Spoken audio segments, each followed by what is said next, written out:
Hey everybody, Roger Levin here with your Saturday Orthodontic Marketing Pearl.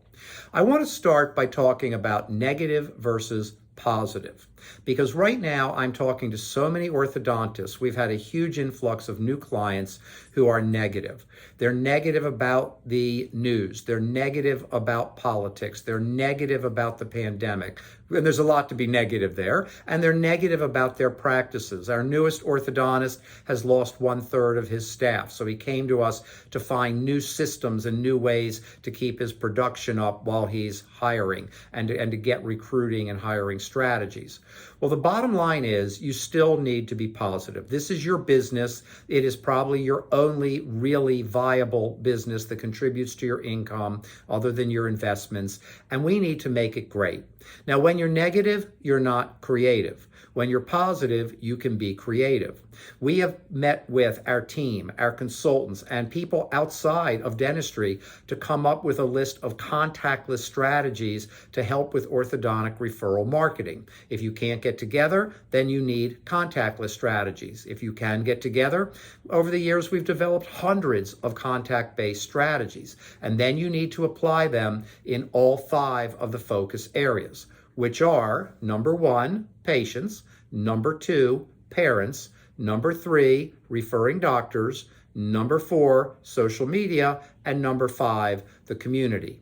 And you're going to need to be more creative. When we're talking to clients now, we ask lots of questions. What's going on in your area? Are they having sports? Are they having school? Where can we affect the community? Patients coming in. You've got to connect with them in a new way. You've got to be relevant. You've got people sitting in parking lots. Sometimes you're seeing them on virtual platforms for teledentistry. And we need to connect in a new way. We need to find ways to excite them. And if we don't do that, then we're going to be blah. We're going to be neutral. Are your patients excited, or are you so focused on just getting through each day that we've kind of forgotten to really create that excitement? Sure, you've got the contest, but are we exciting people? If there's no Halloween, well, there is Halloween. It's just a different Halloween. If there's no Thanksgiving, well, there is Thanksgiving. It's just a different Thanksgiving. If there's no Christmas, well, there is Christmas. It's just a different Christmas. And I can go on and on. So when you move forward and you think about next year, 2021, right now it's 2020 when I'm making this. So you need to be thinking excitement, positive, creative. You need 15 strategies focused on your patients, 5 to 7 strategies focused on your parents, another 15 focused on referring doctors, 25 to 35 focused on social media strategy. It's not that hard or mysterious. And finally, you need at least 8 to 10 strategies focused on the community.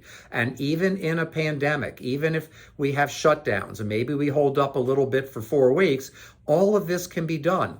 And we are now showing that our practice clients that did these things did very well in the reopening. Now, everybody did well because we had pent-up demand. So do we deserve a pat on the back because we had pent-up demand? No, that's just a natural circumstance. We didn't create it.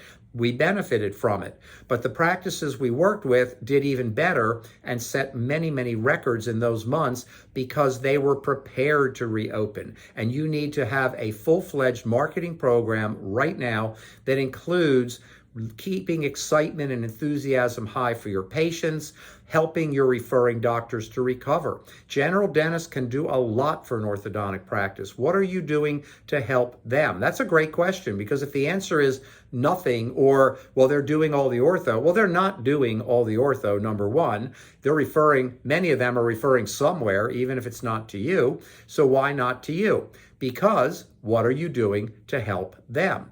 And then social media is a communication tool. It's a marketing tool. It's effective, but it's not the same effect for every single practice.